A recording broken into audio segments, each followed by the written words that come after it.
So, bodybuilding. Why did I get into bodybuilding? Should you get into bodybuilding? Well, let's find out. But firstly, obviously, big shout out to the sponsors. Have to get, obviously, give a little shout out to them. So as you guys can tell, it's going to be like a long story, but a lacquer story. Don't get it wrong. Going to be a lacquer one. So got obviously the Hip Blade Cup. Special shout out to Savage Support, MetaLab Subs, obviously premium South African brand, and then obviously my brand of the year locally last year, TNT. And of course, we cannot forget Peak Performance all the way up in Canada. So big shout out to these guys for making it happen. Anyways, guys, so back to the story of bodybuilding. Why did I personally choose bodybuilding? Let's get into that first and foremost. All right, so as you guys can tell, I don't think any normal person is going to be having like a whole collage of bodybuilders in the background. I do. So my story is pretty straightforward and simple, but as I figured out, I will tell you guys later in the video about something that I've obviously noticed over the years. So firstly, why and how did I get into it? So growing up, I was like an average kid. I was quite athletic. And then I remember back in primary school days when we used to have those summer chips with the Tazos, I was somehow addicted to that shit. So I'll be buying them, obviously get given little like tuck shop money to be buying them, and I bought every single day. And like guys, legitimately 20, 30 packs a day I'll buy just to collect these damn Tazos. I was like literally obsessed with this. It was like a newfound addiction. And that's obviously where I found out like I have an addictive compulsive behavior to certain elements and things. So it's obviously not a bad thing if used correctly, but obviously in this case it was used very destructively. Obviously paid well, it didn't pay any dividends because I gained a lot of weight. I became very overweight as a child, and obviously to do with these eating elements and habits. So I remember just one day particularly, like I'll be teased in school and be called like Fat Boy Slim and all these kind of names. And, obviously looking back, it was pretty funny. But as a kid, where the support structure was very shaky at best because I would obviously get picked on. And, this is not hate or trying to get flack or anything like that, but this is just me being real. And everyone has their own real story and whatnot. So my real story was my father used to be a very negative component growing up because he would say something about my weight too. And instead of trying to help change a problem, he just made it worse because basically there was very few people and friends back in the day because we lived in a very isolated area. So I would just hear the stuff and just dwell and be saturated in it. So I remember when my uncle moved back to where we were staying, because it was like a family plot kind of thing, or like a plot, like a freaking farmer plot or something, but like a small little area, like in a bush area, Mandini. Yeah. Shout out Mandini, guys and girls. And yeah, I remember he actually got me into it because just the one day, obviously, I was feeling very self-conscious and depressed about always being teased about my weight and the appearance that I had, and obviously it destroyed any self-confidence and self-esteem. So just one day in particularly, and let me just reiterate again, guys, like I was good at sports, I was athletic at sports, but obviously my appearance and the excessive body weight and body fat did not help that at all. So I kind of saw my uncle the one time, like I knew he was bodybuilding and stuff. I didn't really understand it. To me, I thought it was a bit weird, of course, just seeing him train, because we had it was like a house where me, my mother and father would stay. It was supposed to be a bar, like, for alcohol and shit, because they had like their own little thing. And then next to that, literally in one house would be my uncle's house. So obviously separated by doors. So that bar area became a gym. And then I remember one day particularly, I saw my uncle posing inside, the gym. And, I was looking and I was like, yo, wow, he looks great. And I didn't want to say it because I was jelly, I was jelly. I didn't know how to, how does it sort of look like this? Like, what does he do? And I remember, feeling a lot of admiration for that. Like I saw that, I was like, damn, I was envious, bro. I was like, shit, how does he get like that? I'm obviously jealous. I mean, here I am with like looking overweight and being teased, and then I see him and I'm like, yo, obviously he's cut from a different cloth, bro. So when I saw that, I was like, I didn't think I can ever look like that, but I want to learn though. And instead of me actually going out to ask him what did he do, I remember I saw his dumbbells and I kind of mimicked what he did. And then I remember taking him home and I started doing like concentration curls on the side of the bed. And, I was very eager, obviously, because I thought that was the trick, just to train a bit a day and I'm going to look like, Ronnie Coleman. Oh, shit. My bad. Ronnie Coleman. So, like I did that. I injured my bicep. I remember that. I strained it, obviously, because I'm not used to training at all. And this all happened in grade 8. And then, that was actually the grade where I started to lose weight, because I remember I went to boarding school, Felix in college for 2 terms. And it was rough because I was never used to being alone away from my family. I didn't really ever have any friends per se. I would normally have like one best friend. That's it. So my whole landscape changed. And I remember in the 3rd term, I moved back to Mendini. Well, not moved back. I was always in Mendini, but I was boarding in Felixton, which is like an hour away. So long story short, when I moved back, I saw all of this happen. I was very keen to learn, and as I said, bicep, and then I eventually plucked up the courage to tell my uncle and obviously ask him like, hey, can you please teach me? And obviously I had my tail between my legs because, I never really paid this guy compliments. And, that's where I kind of learned that it doesn't take anything just to be nice. It doesn't take anything just to be honest and to be straightforward. So I asked him and he duly obliged. He showed me the ropes and very grateful for that. That was a moment that changed. And I won't lie, I lost a lot of weight. This is around the time when I kind of had a body from an endomorph, like chubby kid, to all of a sudden almost an ectomorph, because I remember I was training about 3 hours a day. I would hardly consume food. I know I'd be big into the green tea, and that's what I'll be drinking, and I lost a lot of weight. And believe it or not, I don't even have pictures, but trust my word, I had like abdominal veins were in my quads, but I was still a small size latte. I wasn't big at all, so I'm not trying to claim I'm big now either, but what I'm just trying to say is that back then, like, my physique kind of changed, weirdly enough. So obviously after discussing with my uncle and him seeing me train for about 3 hours, he gave me some of his bodybuilding magazines to be like, what, you're training too long. And obviously I was so enthusiastic. I didn't hear dust. I was like, I love this. I train for 2-3 hours and I'll push my body to the limits. And obviously my parents didn't know what to think of it. They were like, dude, are you okay? And I remember, like, I was so obsessed about this. Like on the weekends, I remember I'd do at least an hour, 2 hours of the stationary bike, sweat my ass off, because I found something that I love, and I found something that it actually changed my physique and perspective. And then that's when I truly came to love the bodybuilding notion, because I changed my own beliefs of myself from having 0 belief to having 100% belief. And I feel that's something that I've never really found in any sport, because this is truly something I can control. It doesn't matter the pace of the ball, it doesn't matter the bounce of the ball, bro. It's just you showing up time and time again, being disciplined and doing what you have to do. And yeah, as I said, so then after I kind of learned about nutrition, and I really wasn't in love with the bodybuilding. I remember, as I think most South Africans can attest to, I'm not so sure about overseas, but get the whole dumbbell little stack from Game, and you put that thing together, bro. That was like getting your first car, bro. And that's the thing about this game. I've been in it a long time, and obviously people are like shocked, like, whoa, they obviously expect me to look like a Ronnie Coleman. But the thing is, it's the consistency that really pays dividends, because honestly speaking, I had a very good run in high school. I was the only guy that like basically bodybuilding, sorry.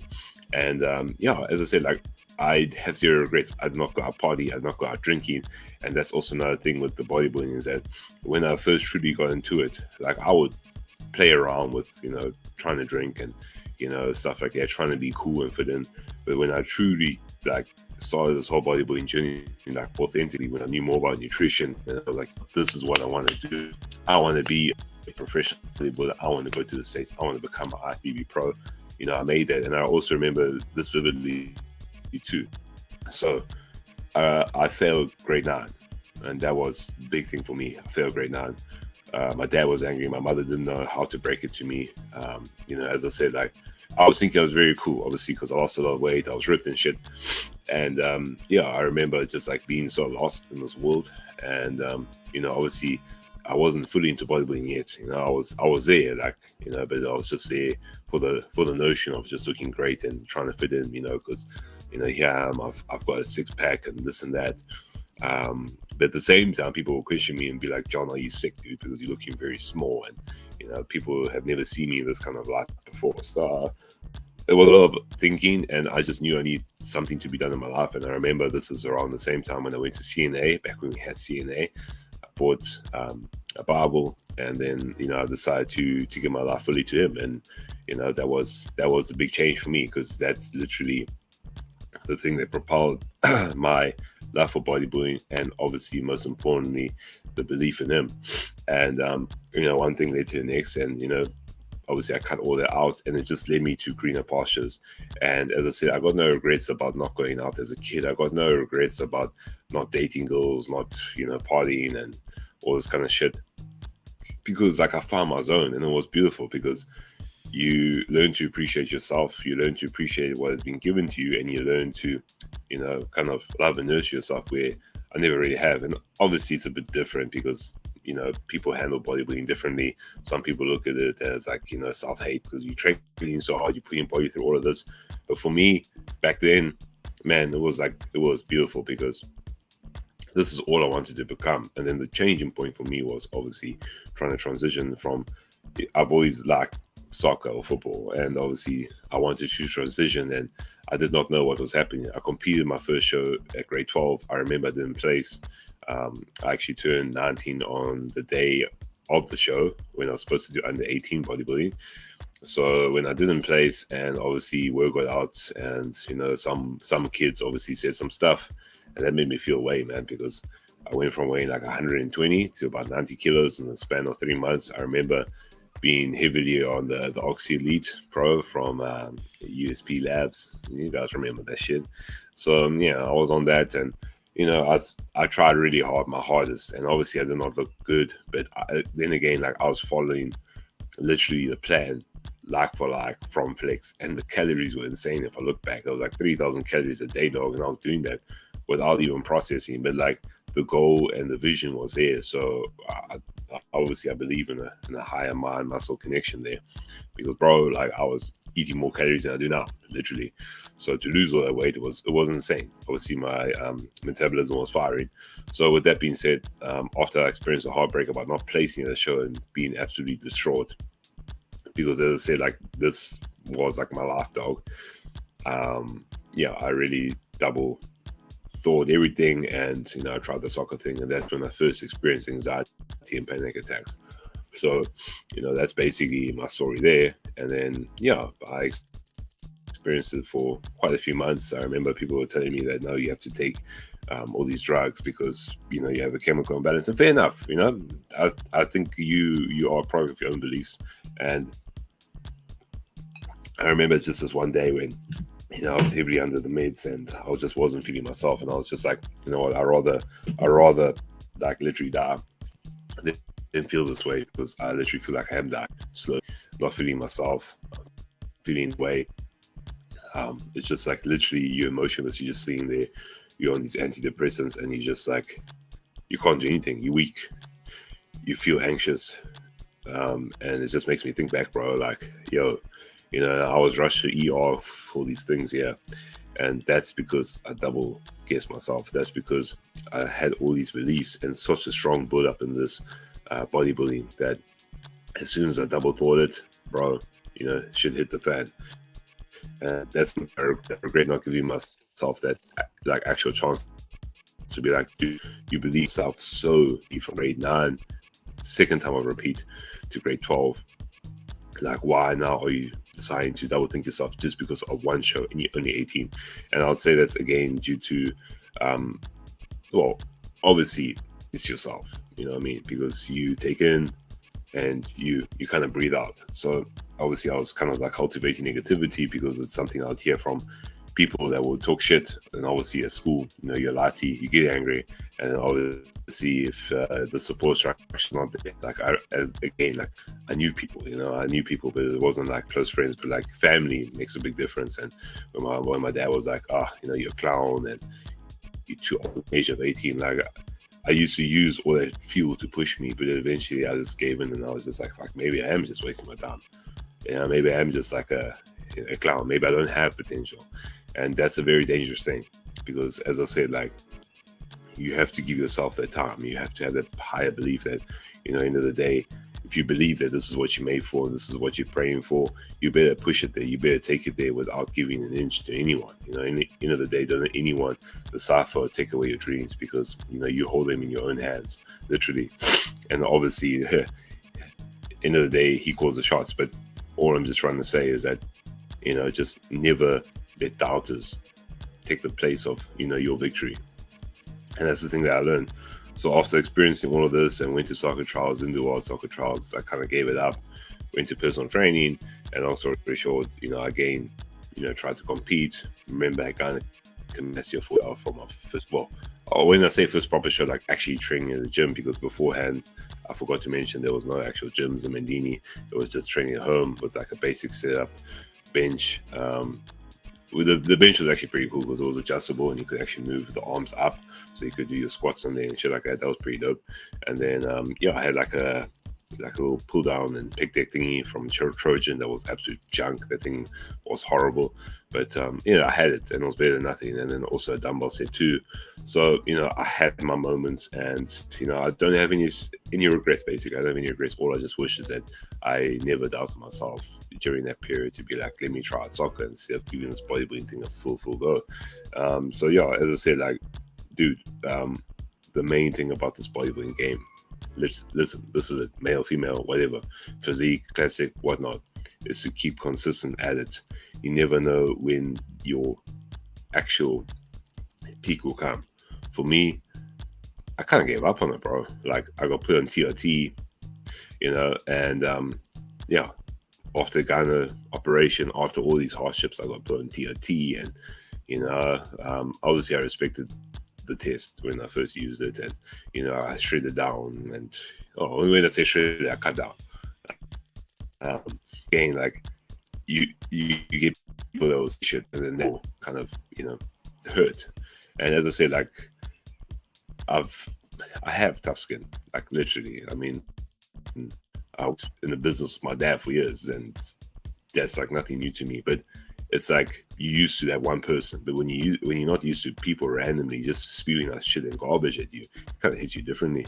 So I would say just always keep that belief and that drive alive, because that's the thing I've noticed the most, is that those who talk shit about you are the ones that will never ever experience what you've experienced, will never know the full story. And they shouldn't. It's your story, bro. Keep that, push that. It's yours, bro. You're unique, you're an individual, and you just have to be you, be yourself. And another thing is that a lot of people fall off from this game. It's not so easy as, hey, you know what, I'm just gonna, you know, do this and this is how it's gonna be. No, life changes. Literally, life changes. Like when we lost a family business, we lost a house, car, everything, you know, and that's when really, really, really, you know, I double doubted everything in my life, because it's like I don't have a plan B. All we ever thought about was just working for a family business, and that's it. You know, it's been around for 30 years, it's never going to close down, and did. And that's the thing, always expect unexpected, but keep a hold of your dream, dog. Don't ever let it slip out your hand, because that's the thing. I mean, I never wanted to look back on my life and be like, you know what, I spent all these years trying to cultivate something, and sure, it's not the best example, but, you know, I feel that over these past few months, like, I've kind of reignited my, you know, physique, and it's changed, and it's, you know, biggest I've ever been, and it's awesome. As I said, I'm not a Ronnie Coleman, you know, I don't have grainy separations and all that shit, but like from where I was, like when I was younger to now, the difference is substantial. It's big, you know. It's like a golf. It's like I'm still living in the Lati days. Like I'm, you know, 21, 22, and things are really improving. And that's the thing. I had such a dry spell after my like last 23, and like I expect it to obviously look way different now, you know what I mean? But like that's obviously from natural. When I saw a TOT, I was like 28, 29. So, you know, and that's also the thing, you know, the drugs do make a big difference, and obviously they will be discussed in different topics. But end of the day, it's the work ethic, it's the nutrition, it's, you know, the constant battles within that you have to master and you have to push. And as I said, like, I'm not the best example, bro. Like, I binge, you know, I just don't want to do the shit sometimes where I'm doing reviews and be seen. And, you know, some days I don't want to go to the gym. But then again, it's like those sessions where you don't want to train, you actually train are normally the best. And as I said, like talking about stuff like this really makes me think and be like, hey, you know, this is actually pretty dope. Let me just carry on with this, because as I said, like, maybe you haven't even started your journey. Maybe you contemplating on your journey. But as I said, if you have a firm belief and you're not going to be, you know, very easily deceived, and you're going to actually do your own research and know that shit, this stuff takes a lot of work. And yeah, some are more genetically blessed than others, but so what, bro? Again, you unique, you're an individual, and I think this is the only time within this bodybuilding space where, like, you don't actually have to compete to be a quote unquote success to bring in money. You know, because back then there was a whole notion. It's like, yo, you're bodybuilding, but how are you making ends meet? You have 5 jobs. So, you know, the opportunities now are endless, and I'll say they are more there for those that, you know, just want to look good for themselves and obviously teach others. And that's where I kind of fit in. Is that, you know, it's never literally been about the money, because clearly you don't have it. But for me, it's been about helping and inspiring others so they can see the true version of themselves, and not just that version everyone kind of you know, talk shit about per se, because, you know, they haven't given these people a chance. And I feel like I've kind of given myself a chance now. And as I said, like, it hasn't been easy. Like, this past few months, it's been rough. You know, I was expecting to look a certain way. I didn't. You know, all the habits, you know, die hard literally, because I started having these episodes like when I was younger, when I was just eat just for, you know, the sake of eating, and just to fill a void that will never be filled. And I think that's an important thing too, is that, you know, bodybuilding is one thing, but, you know, the mental aspects, the way you treat yourself is so important, you know, because you want to see that through, and you kind of want to not create a negative environment for yourself. It is hard in a very toxic society, but you know what, end of the day, like has been said to me, you literally just sometimes have to man up and trust yourself and trust the process and trust him within this process, because that's the most important, the missing factor right there. You know, as I said, like, to me, the more I fell in love with bodybuilding, the closer it felt like I got to him, because, you know, you kind of see the genetic potential. You kind of see that, you know, the wonders of the human body. And as I said, like, again, to reiterate, I'm not saying that I'm on the level of these chaps behind me, but what I'm just trying to say, in terms of my own personal abilities and capabilities, you know, I feel like I'm like at the highest I've ever been, and I don't want that to stop. And that's the thing. Like, for me, clearly I'm a late bloomer, and, you know, I love that I'm still actually improving. It's amazing, and that's why I'm carrying on this journey. And as I said, like, if I stopped 5 years ago, nah, bro, that's just not me. It's not in my DNA. As I said, I literally prayed for this, bro. And if you pray for something hard and long enough, things will come true. And that's a fact. So, yeah, is a bodybuilding thing worth it? 100% yes. But then again, just don't be so reliant on the drugs. Just don't be so naive to think that it's only drugs. Literally, because that's what it always boils down to, an internet cesspool of hate about, oh, he's on steroids. Fair enough, maybe they are, dude, but it takes a lot more than that, especially to be consistent and improve year after year, time after time. And that's what I say, bro. That's what I noticed. When I go back to hometown, I see people that used to look one way, that look another way, if you know what I mean.